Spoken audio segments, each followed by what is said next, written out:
Hello friends, இன்றைக்கி நம்ம என்ன ஷார்ட்கட் பார்க்க போகிறோம்னா borrowed laws of Indian constitution from Canada. இதுக்கு என்ன ஷார்ட்கட்னா, கனடாவில் ரோஜர் ஃபெடரர் அப்படிங்கிற ஒரு ஃபேமஸ் டென்னிஸ் பிளேயரை பார்க்க போகிறோம். அட்ரஸ் தெரியல, சரியா? இதான் வந்து ஷார்ட்கட்டு. ஃபஸ்ட்டு கனடாவில் ரோஜர் ஃபெடரர்னு பார்த்தோமா, ஃபஸ்ட்டு எஃப்இடி, இதுக்கு என்ன வரும்? Federal system.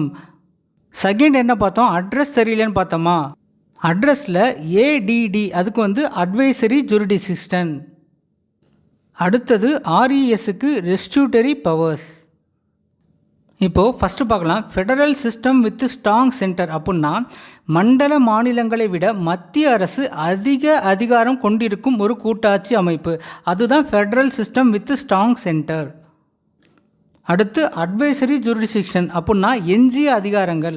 அரசியலமைப்பில் பட்டியலிடப்படாத எந்த ஒரு புதிய விடயத்திலும் சட்டங்களை இயற்றும் அதிகாரத்தை மத்திய அரசுக்கு வழங்குதல். அதுதான் வந்து அட்வைசரி ஜூரிடிக்ஷன், எஞ்சிய அதிகாரங்கள். அடுத்து ரெஸ்டியூட்டரி பவர்ஸ் அப்படின்னா ஆலோசனை அதிகார வரம்பு. நிர்வாகத்துறைக்கு ஆலோசனைகளையும் சட்ட கருத்துக்களையும் வழங்க உச்சநீதிமன்றத்தை அனுமதிப்பது. இப்போ உங்களுக்கு கிளியராக புரிஞ்சிருக்குமா? கனடானா என்ன? இப்போ நம்ம ஷார்ட்கட்டை ஒரு தடவை ரீகால் பண்ணி பார்க்கலாமா?